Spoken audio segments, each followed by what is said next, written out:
नमस्कार दोस्तों। सतत विकास लक्ष्य की शुरुआत यूनाइटेड नेशन द्वारा 2015 में की गई थी। इसकी समय सीमा है 2015 से 2030 और इसमें कुल 17 लक्ष्य हैं और 169 संबद्ध उद्देश्य। मूल सिद्धांत इसका है किसी को पीछे न छोड़ना, लीव नो वन बिहाइंड। इसे एजेंडा 2030 भी कहते हैं। ठीक है, अब हम लोग सभी 17 लक्ष्यों को ट्रिक के माध्यम से याद करेंगे। तो सबसे पहले हम देखते हैं गोल 1, 2, 3 और 4, इन चारों को हम एक साथ याद रखेंगे। तो पहले में है गरीबी समाप्त करना। गरीबी समाप्त होगी तो लोगों को भरपेट भोजन मिल पाएगा, भूखमरी भी समाप्त हो जाएगी। और जब भूखमरी समाप्त होगी तो स्वास्थ्य अच्छा होगा, और स्वास्थ्य अच्छा होगा तभी शिक्षा भी अच्छी हो पाएगी। तो पहले में गरीबी समाप्त करेंगे, गरीबी समाप्त होगी तो भूखमरी भी समाप्त हो जाएगी, और भूखमरी के बाद फिर स्वास्थ्य अच्छा होगा, भूखमरी अगर नहीं रहेगी तो, और शिक्षा भी अच्छी हो जाएगी। तो 1, 2, 3, 4 इन्हीं चारों से संबंधित है। यानी पहला है गरीबी की पूर्ण समाप्ति, दूसरा भूखमरी से संबंधित है, शून्य भूखमरी, तीसरा है अच्छा स्वास्थ्य और कल्याण, और चौथा है गुणवत्तापूर्ण शिक्षा। ठीक है, अब जो हमारा गोल 5 है और 10, इसको हम लोग एक साथ याद रखेंगे। तो 5वें में है जेंडर इक्वालिटी और 10वें में है रिड्यूस इनइक्वालिटी। ठीक है, तो इनइक्वालिटी आई से शुरू होता है और आई कुछ कुछ 1 जैसे भी होता है, अगर ऐसे लिखें तो आई वाले को 1 से कनेक्ट करेंगे तो ये 10वां हो जाएगा।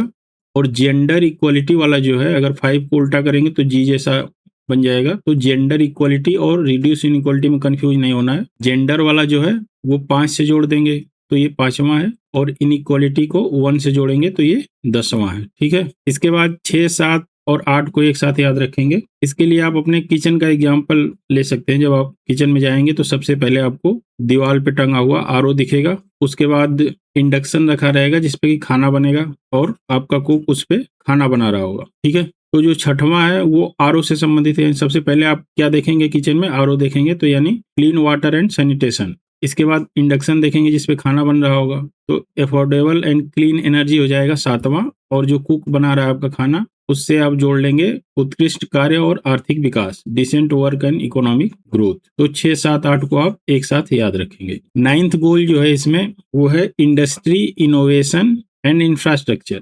यानी तीनों आई से शुरू हो रहा है, तो आई को आप ऐसे भी लिख सकते हैं 9 की तरह। तो ये हो जाएगा goal number 9, industry, innovation and infrastructure.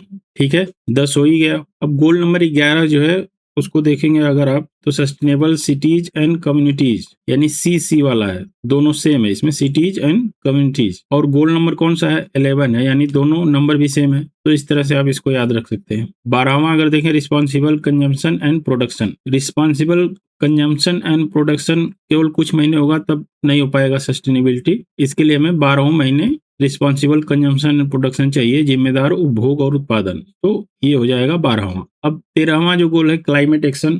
तो इन 17 में से अगर पूछा जाए कि 13 फेवरेट कौन सा है, ये कोड इसका, तो 13 फेवरेट में आप लोग क्लाइमेट एक्शन याद रखना कि मेरा फेवरेट क्लाइमेट एक्शन है, क्योंकि क्लाइमेट सही रहेगा तभी बाकी चीजें हो पाएंगी। ठीक है, तो 13 फेवरेट वाले से कौन सा हो जाएगा, 13वां क्लाइमेट एक्शन। और क्लाइमेट सही होगा तभी जीवन भी सही होगा। तो इसके बाद जीवन वाला है दोनों, 14, 15। जल के नीचे जीवन और भूमि पर जीवन। तो सबसे पहले जीवन की शुरुआत कहाँ पे हुई, पानी में। तो लाइफ बिलो वाटर पहले आएगा, उसके बाद आएगा लाइफ ऑन लैंड। ठीक है, तो जल के नीचे जीवन और भूमि पर जीवन। अब इन सभी लक्ष्यों को प्राप्त करने के लिए हमें कुछ संस्थाएं चाहिए और उनके बीच साझेदारी चाहिए। ठीक है, तो पहले संस्था बनाएंगे तभी साझेदारी डेवलप करेंगे। ठीक है, तो 16वां 17वां में पहले आएगा स्ट्रांग इंस्टीट्यूशन वाला, peace, justice and strong institution, शांति, न्याय और मजबूत संस्थाएं। और इसके बाद 17वां है लक्ष्यों के लिए साझेदारी, पार्टनरशिप्स फॉर गोल। ठीक है,